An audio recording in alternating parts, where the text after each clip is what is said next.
was identified as mentally retarded, put back from the 5th grade into the 4th grade, and stayed in that category until I got out of high school.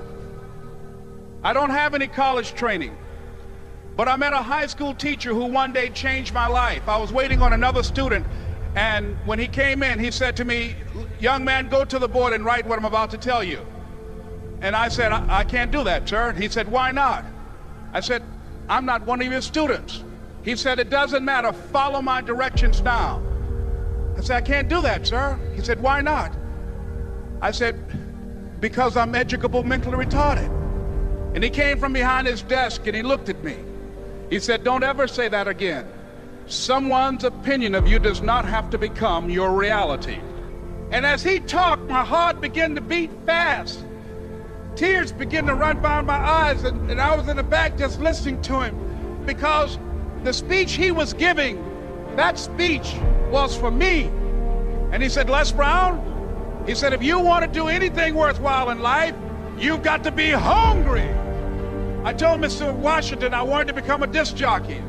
And so I started working to develop myself. He said, "I want you to practice every day being a disc jockey." I said, "But I don't have any job now." He said, "It doesn't matter." He said that it's better to be prepared for an opportunity and not have one than to have an opportunity and not be prepared. And as I was working to develop myself, I applied for a job as a disc jockey, WMBM on Miami Beach. I went to a guy named Milton Butterball. I said, "How you doing, Mr. Butterball? I'd like to get a job as a disc jockey." He looked at me, he said, "You have any broadcast background?" I said, "No, sir, I don't." "You have any journalism background?" I said, "No, sir, I don't." He said, "We don't have any jobs available." I said, "Yes, sir." I went back to Mr. Washington and I told him. He said, "Don't take it personally." He said, "Most people are so negative, they will have to say no 7 times before they say yes." He said, "Go back again." So I went back again.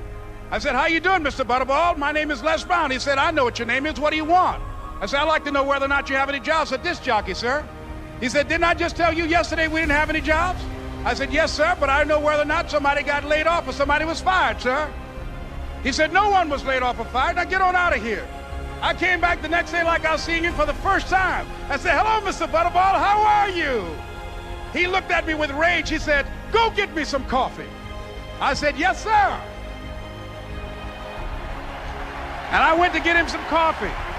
After a while, I would get their lunch and dinner, and I would go in the control rooms and take the disc jockeys their food, and I would not leave until they would ask me to leave. One Saturday afternoon, while I was at the radio station, a guy named Rock was drinking while he was on the air. I was the only one there, looking at him through the control room windows, walking back and forth, young, ready, and hungry. Pretty soon the phone rang, and it was the general manager. And I answered the phone. I said, "Hello?" He said, "Les, this is Mr. Klein." I said, "I know." He said, "Rock can't finish his program." I said, "I know." He said, "Would you call one of the other DJs in?" I said, "Yes, sir." I hung the phone up. I said, "Now he must think I'm crazy." I called my mom and my girlfriend, Cassandra. I said, "Y'all turn up the radio and come out on the front porch. I'm about to come on the air." I waited for about 20 minutes, and I called him back. I said, "Mr. Klein, I can't find nobody." He said, "Young boy, do you know how to work the controls?" I said, "Yes, sir." He said, "Go in there and don't say nothing here." I said, "Yes, sir." I couldn't wait to get behind those controls. I put on an old Stevie Wonder record called Fingertips. I sat down behind that turntable. I said, "Look out, this is me, LB Triple P, Les Brown, your platter playing papa. There were none before me, and there will be none after me. Therefore, that makes me the one and only. Young and single and love to mingle, certified, bona fide, indubitably qualified to bring you satisfaction, a whole lot of action. Look out, baby, I'm your love man." I was hungry. I was hungry. You got to be hungry. Begin to know that you have greatness within you.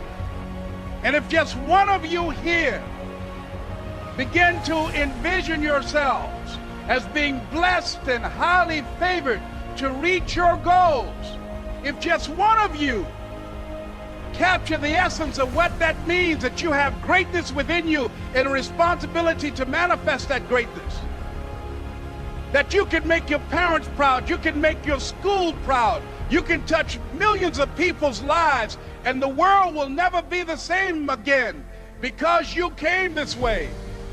It was hard, ladies and gentlemen, coming to speak to people. And I was facing financial difficulties in my own life.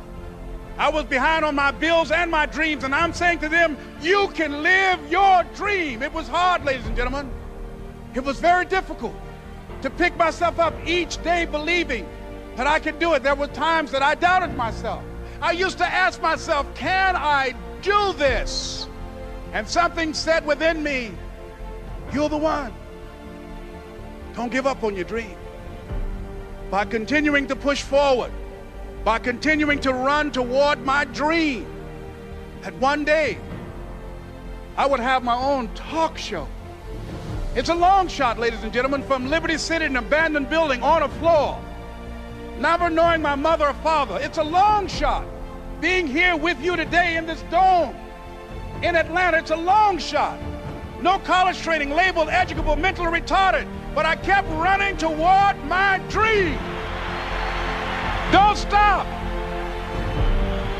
Don't stop running toward your dream.